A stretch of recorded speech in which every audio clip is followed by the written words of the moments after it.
'Tis the season, of course, also for those holiday parties. Right, and you can make 3 appetizers and actually a dessert with one main ingredient, puff pastry. Chef Kevin Appleton is an instructor in the culinary program at Madison College. Nice to see you. I'm so excited to be here. Now, give us the 101 on puff pastry. Is it easy to use? It's pretty easy to use. It's little teeny layers of butter and puff paste and dough, and it puffs up and rises. So I'm going to show you how to roll it and make 3 easy appetizers. Great. I've just got a little segment here. You usually get the package and fold it out. Okay. Just put a little flour on it. How many squares do you get in a package? You get about 3 like this. It can roll into something wide, like this thing I'm going to show you later how to roll up. Okay. So you could do a longer one like this, and we're going to do some shorter ones right here. Okay.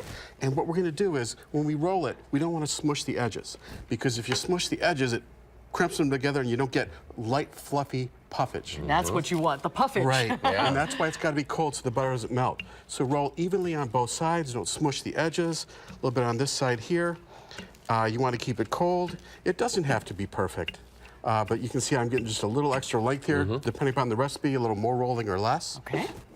So I've got it rolled. I can even cheat a little bit and kind of push those in. Actually, pizza wheel is the best thing for cutting it.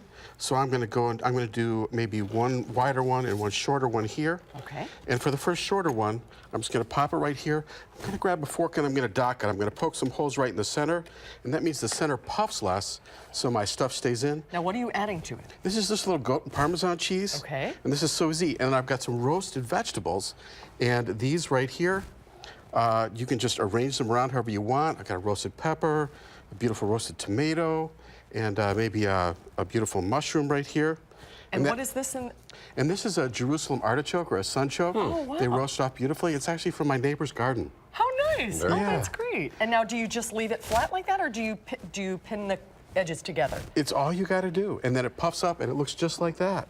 Now, Mark is usually the eater on this show, Eric, so you have I'll to... try Go it. for it. Can you put just anything in these, though? I mean, can you put fruits in there, too? Can you try it? You can. You can do all kinds of things. The main thing is you dock in the center and leave the edges so it rises. I love that. Real And- crispy, flaky. Yeah. Really the good. nice puffy... Really good. Yeah. And if you have the time, a little egg wash around the edges makes it pretty. Okay, great. What's So- the next one you're going to make? It's a bacon, brie, and brandy-soaked apricot crostata. Oh, yum. And a crostata is just a free-form pie tart.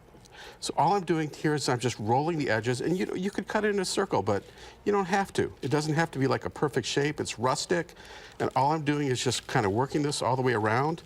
And the reason I'm doing this on this one is because I've got brie cheese, which is a little runny, so I want the edges to rise a little bit more. And don't forget to dock, a couple of holes right there. And I'm just going to pop it right on there, and then I've got my brie and my bacon, because we got, we love the bacon. And ooh, let's go for 2 apricots, okay? 2 apricots right there. And So some cooked bacon and then just some whole apricots? yeah, and we've soaked them in a little bit of brandy. You can crank out a lot of these, too, if you have a big party you're catering to. Or... You can. It's fun to do with the kids. I don't know about the brandy, but yeah, it's a great family activity. And the last one, actually, Oh, look at how pretty this is. Yeah. It really is nice. I'm just going to flip this on top here. I've spread out. I've rolled this one all the way out. Oh, man, that looks good. And I've spread caramelized onions, and I have... Let's tilt that up a little bit just so everybody at home can make sure they get a chance to see that. That is so pretty. I've got Havarti cheese and a beautiful Italian ham, capicola. You can use any kind of that'd be good. meat. And all I'm going to do to make the palmier shape is I'm going to roll it from both ends, okay? I'm just going to roll it from this end to the center here. And I'm going to roll it from this end to the center here. Now, you want to chill it. Anytime the puff pastry gets too warm, you want to chill it so the butter doesn't melt and the layers stay separate. I've just got it here. I just chill it and slice it so I get these little slices. And this is the shape that it comes out in, Right. like a little horn. Yeah, I like baking it about 400 for the first 10, and then lowering it. The higher temp gets the puffage, and then you got to lower it so it doesn't burn. And you can learn skills like these at our new Madison College West Campus. It's Yes, on, congratulations on Yeah. that, by the way. That's exciting. yeah, it's on 8017 Excelsior, just off Old Sock and the Beltline. And we're also offering advanced culinary and baking enthusiast classes in the brand new culinary labs at Truax. Oh, that's wonderful. Great stuff. Yeah. Yeah, the Foodies culinary love this program stuff. is amazing at Madison College.